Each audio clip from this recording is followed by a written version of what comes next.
South ಕೊರಿಯಾಲಿ ನಾನು ನೋಡಿದಾಗೆ fancy cafés ಹಾಗೆ unique theme based cafés ಸಿಕ್ಕಾಪಟ್ಟೆ ಇತ್ತು. ಆ ಥರದ್ದು ಒನ್ ಆಫ್ ದ ಕೆಫೇಸ್ ನಾನು ವಿಸಿಟ್ ಮಾಡಿದಂಥದ್ದು ಇದು. ಈ ಜಾಗ it was a combination of library, cooking classes ಹಾಗೆ ಕೆಫೆ. ಆ್ಯಂಡ್ ಲೈಬ್ರರಿ ಯೂಸ್ ಮಾಡಬೇಕು ಅಂದರೆ ನಮಗೆ ಇಲ್ಲಿ ಮೆಂಬರ್ಶಿಪ್ ಕಾರ್ಡ್ ಇರಬೇಕಾಗಿತ್ತು. And I think which is pretty unique. ನಾನು ಜಾಸ್ತಿ ಸ್ವೀಟ್ಸ್ ಇಷ್ಟಪಡೋದಿಲ್ಲ, ಬಟ್ ಸೌತ್ ಕೊರಿಯಾನ ಈ ಟಿರಮಿಸು ಅಂತೂ ಇಟ್ಸ್ ಅ ಮಸ್ಟ್ ಟ್ರೈ. ನಾನು ಮುಂದಿನ ಜಾಗಕ್ಕೆ ಹೋಗಿದ್ದು ಸ್ಟಾರ್ ಫೀಲ್ಡ್ ಕೋಎಕ್ಸ್ ಮಾಲ್. ಇದು world's largest underground shopping mall. ಇದೇ ಮಾಲ್ ಮುಂದೆ ಗಂಗ್ನಮ್ ಸ್ಟೈಲ್ಗೆ ಡೆಡಿಕೇಟ್ ಮಾಡಿರೋವಂಥ ಸ್ಟ್ಯಾಚು ಕೂಡ ಇದೆ. ಸೊ ಅಲ್ಲಿ ಫೋಟೋಸ್, ವಿಡಿಯೋಸ್ ಎಲ್ಲ ಕ್ಲಿಕ್ ಮಾಡಿಕೊಂಡು I just entered the mall. Mentally ತುಂಬ ನಡೆಯೋದಕ್ಕೆ ಪ್ರಿಪೇರ್ ಆಗಿ ಈ ಮಾಲ್ಗೆ ಎಂಟರ್ ಆಗಬೇಕು. ಹಾಗೆ ಪ್ರಿಪೇರ್ ಆಗಬೇಕು ಅಂದರೆ ಮೊದಲು ಹೊಟ್ಟೆಗೆ ಏನಾದರೂ ಬೀಳಬೇಕಲ್ವಾ. ಸೊ ಮಾಲ್ ಎಂಟರ್ ಆಗಿದ ತಕ್ಷಣ ನನಗೆ ಫಸ್ಟ್ ಕಾಣಿಸಿತ್ತು ನೋ ಬ್ರ್ಯಾಂಡ್ ಬರ್ಗರ್. ಈ ಒಂದು ರುಚಿಯಾದ ಬರ್ಗರ್ ತಿನ್ಕೊಂಡು, ವೆನ್ ಐ ಸೇ ರುಚಿ ಐ ರಿಯಲಿ ಮೀನ್ ಇಟ್, ಈ ರುಚಿಯಾದ ಬರ್ಗರ್ ತಿನ್ಕೊಂಡು ನಾನು ಈ ಮಾಲ್ನ ಎಕ್ಸ್ಪ್ಲೋರ್ ಮಾಡೋದಕ್ಕೆ ಶುರು ಮಾಡಿದೆ.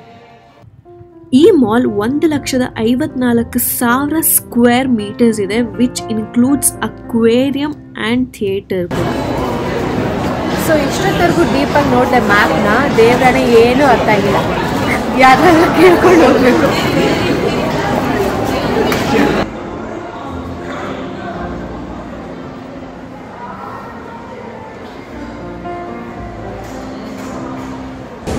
Finally we have reached the place.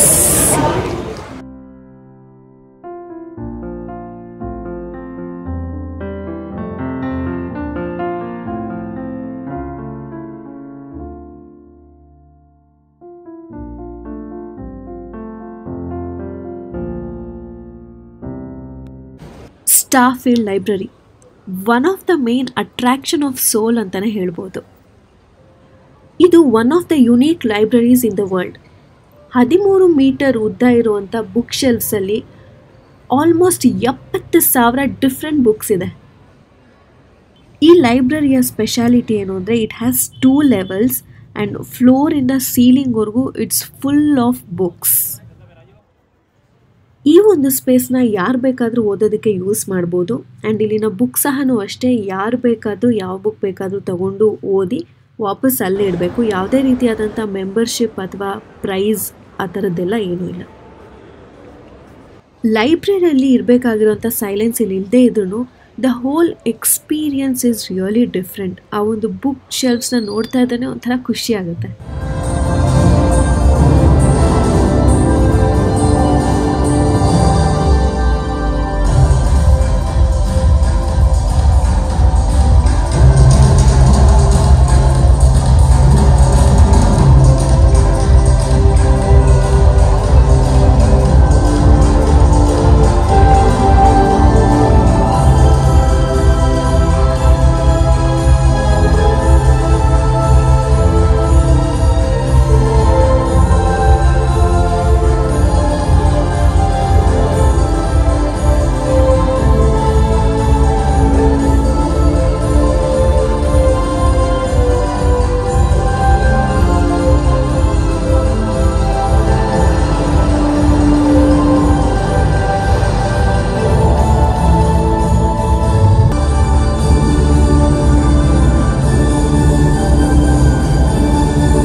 ಈ ಒಂದು ಸರ್ಪ್ರೈಸ್ ಶೋನ ಮುಗಿಸ್ಕೊಂಡು ನಾನು ಹೊರಟಿದ್ದು ನೈಟ್ ಮಾರ್ಕೆಟ್ಗೆ.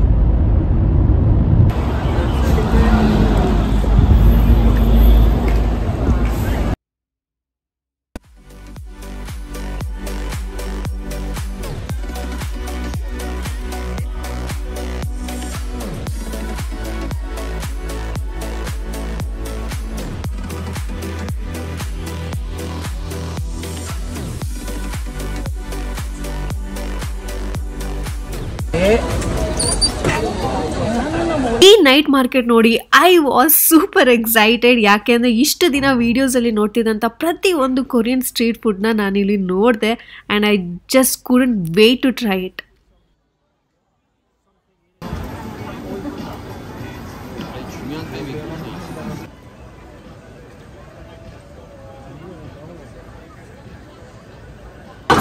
ಸೌತ್ ಕೊರಿಯಾಗೆ ಬಂದಾಗಿಂದ I wanted to eat this.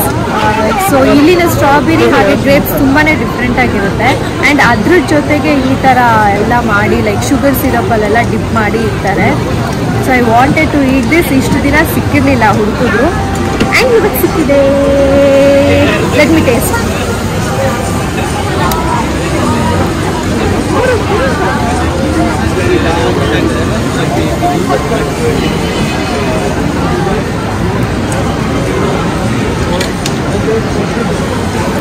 Worth the hype. ಹೊರಗಡೆ crunchy and strawberry it's so soft. ಸಕ್ಕತ್ತಾಗಿದೆ. ಬಟ್ ನನಗೆ ಒಂದು ಸ್ವಲ್ಪ ಜಾಸ್ತಿ ಸ್ವೀಟ್ ಆಯಿತು. But M.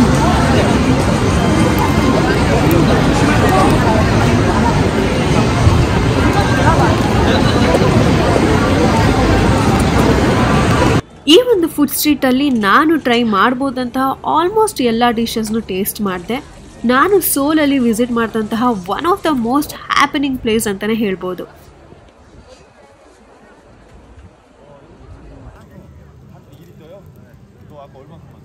ಇಲ್ಲಿ ನಾನು ಟ್ರೈ ಮಾಡಿದಂತಹ one of my most favourite snack ಅಥವಾ ಡೆಸರ್ಟ್ ಅಂದರೆ it's mochi. I think maida and cornflour mix ಮಾಡಿ ಸ್ಟೀಮ್ ಮಾಡ್ತಾರೆ.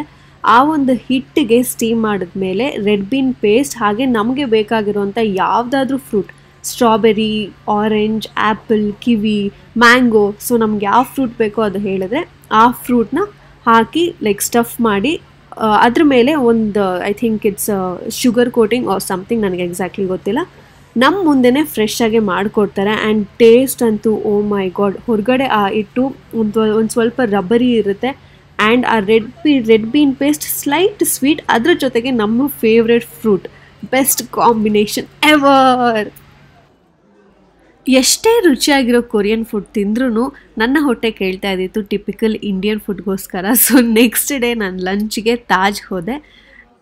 One of my favourite moment, Indian food with Seoul tower view.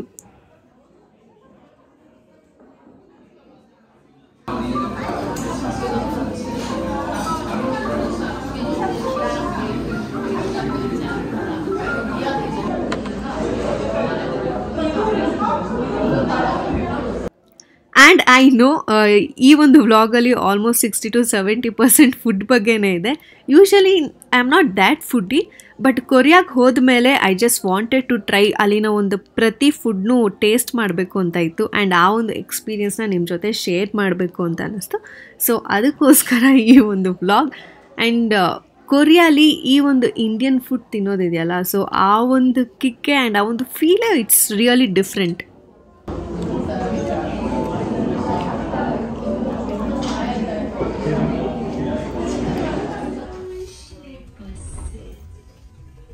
ಊಟ ಮುಗಿಸ್ಕೊಂಡು ಫ್ರೆಶ್ ಅಪ್ ಆಗಿ ನಾನು ನೇರ ಹೊರಟಿದ್ದು ಸೋಲ್ ಟಾರ್ಗೆ. ಸೊ ಈ ಟವರ್ ರೀಚ್ ಆಗಬೇಕು ಅಂದರೆ ನಾವು ಬಸ್ ಮುಖಾಂತರನೇ ಹೋಗಬೇಕಾಗತ್ತೆ.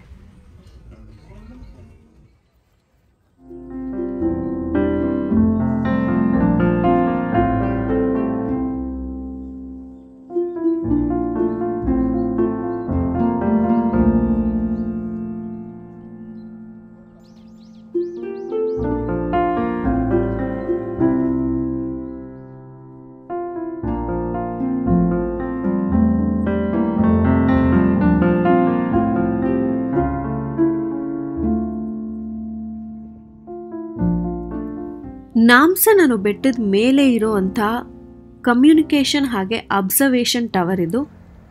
ಈ ಟವರ್ 239 ಮೀಟರ್ ಇದೆ. ಹಾಗೆ ಇದು one of the major attraction of Seoul. ಈ ಟಾರಲ್ಲಿ ಲಾಸ್ಟ್ ಫ್ಲೋರಲ್ಲಿ ರೆಸ್ಟೋರೆಂಟ್ ಕೂಡ ಇದೆ. ಹಾಗೆ ಇಲ್ಲಿ ಕಪಲ್ಸ್ ಬಂದರೆ ಪ್ಯಾಡ್ಲಾಗ್ಸ್ ಹಾಗೆ ಹ್ಯಾಂಡ್ ರಿಟನ್ ನೋಟ್ಸ್ ಕೂಡ ಅಟ್ಯಾಚ್ ಮಾಡಿ ಹೋಗ್ತಾರೆ as a symbol of love.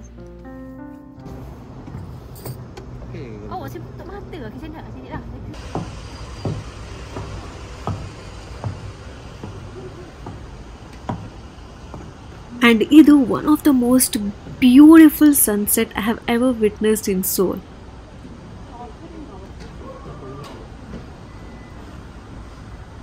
ಈ ಒಂದು ಸುಂದರವಾದ ಜಾಗದಲ್ಲಿ ನಾನು ನನ್ನ ಒಂದು ಸ್ಪೆಷಲ್ ಮೂಮೆಂಟ್ನ ಕ್ರಿಯೇಟ್ ಮಾಡಿಕೊಂಡೆ.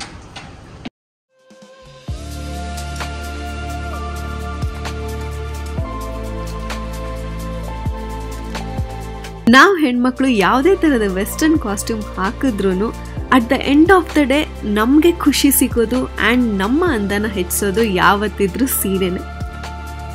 ಸೀರೆ ಅಂದರೆ ಜಸ್ಟ್ ಗಾರ್ಮೆಂಟ್ ಮಾತ್ರ ಅಲ್ಲ, ಅದು ನಮ್ಮ ಟ್ರೆಡಿಷನ್, ನಮ್ಮ ಕಲ್ಚರ್, ಅದೆಲ್ಲದಕ್ಕಿಂತ ಹೆಚ್ಚಾಗಿ ಇಟ್ಸ್ ಎನ್ ಎಮೋಷನ್. ನನ್ನಲ್ಲಿರೋಂಥ ಇಂಡಿಯನ್, ನಾನು ಯಾವುದೇ ದೇಶಕ್ಕೆ ಟ್ರಾವೆಲ್ ಮಾಡಿದ್ರೂ ನಮ್ಮ ಕಲ್ಚರ್ನ ಎಲ್ಲಾದರೂ ಒಂದು ಕಡೆ ಪೋರ್ಟ್ರೇ ಮಾಡಬೇಕು ಅನ್ನೋ ಒಂದು ಪುಟ್ಟ ಆಸೆ ನಂದು.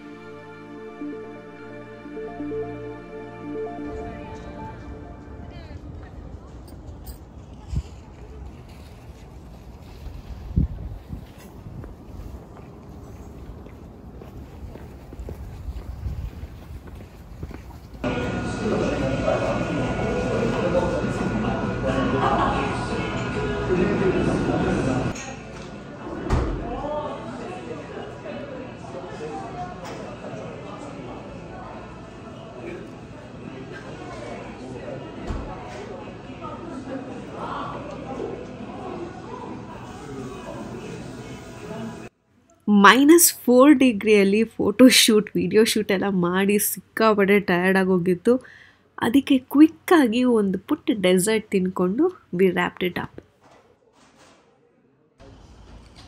ಇದು ಸೌತ್ ಕೊರಿಯಾದ 3ನೇ ಎಪಿಸೋಡ್ ಆಗಿತ್ತು and I can't wait to show you guys 4ನೇ ಎಪಿಸೋಡ್ ಹೇಗಿರುತ್ತೆ ಅಂತ. And I promise food related ಏನೂ ಇರೋದಿಲ್ಲ, but something really special of course. And thank you so much ನಿಮ್ಮ ಟೈಮ್ಗೆ, ಆ್ಯಂಡ್ ಐ ಹೋಪ್ ನಿಮಗೆ ಈ ವ್ಲಾಗ್ ಇಷ್ಟ ಆಗಿದೆ ಅಂತ.